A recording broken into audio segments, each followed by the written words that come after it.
নমস্কার বন্ধুরা, আমি সাগরিকা রান্নাঘরে আপনাদের সবাইকে স্বাগতম। আজকে আমি রান্না করে দেখাবো চীনাবাদামের লাড্ডু। চীনাবাদামের লাড্ডু করার জন্য এক বাটি চীনাবাদাম নিয়েছি, গুড় নিয়েছি, চিনির বদলে গুড় নিয়েছি আর গুঁড়ো দুধ নিয়েছি। এইগুলো দিয়ে লাড্ডু তৈরি করব।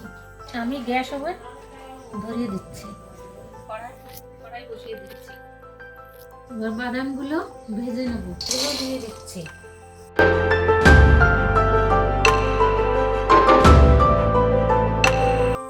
বাদামগুলো ভাজা হয়ে গেছে, এবার আমি নামিয়ে নিচ্ছি।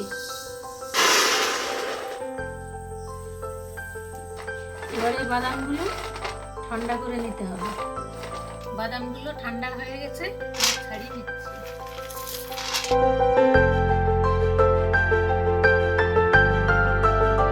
বাদাম ছাড়ানো হয়ে গেছে, এখন আমি কিছুটা বাদাম রেখে দেব।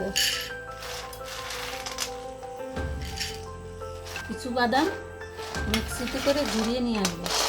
আমি যে ঘুরিয়ে নিয়ে এসছি, মিক্সিতে করে ঘুরিয়ে নিয়ে এসছি, এরকম একটু দানা দানা থাকবে, পুরো মিহি হবে না। এই বাদামটাকে আমি এই প্যাকেটটার মধ্যে নিয়ে এটাকে একটু ভেঙে নেব।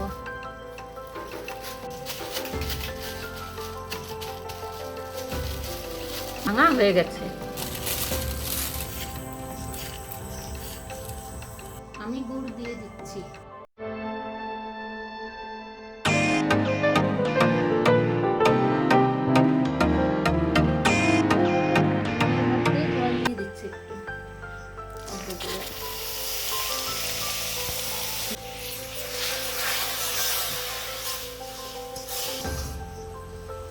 একটু জাল করে নেব।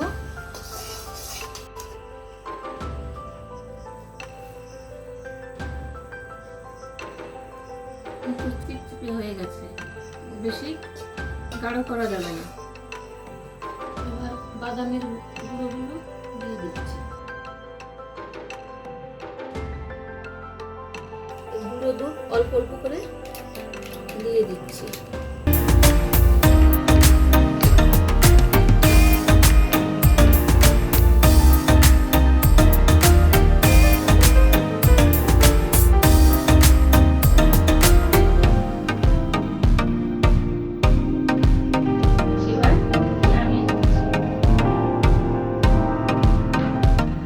ঠান্ডা হলে লাড্ডুগুলো পাকিয়ে নেব। এক চামচ করে নিয়ে এক একটা করে লাড্ডু বানিয়ে নেব।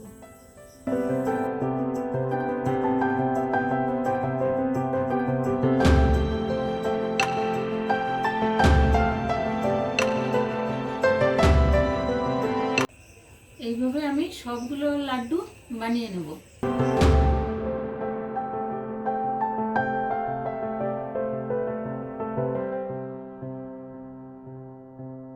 আপনাদের যদি এই রেসিপিটা ভালো লাগে, আপনারা একটা লাইক, শেয়ার, কমেন্ট আর সাবস্ক্রাইব করে দেবেন।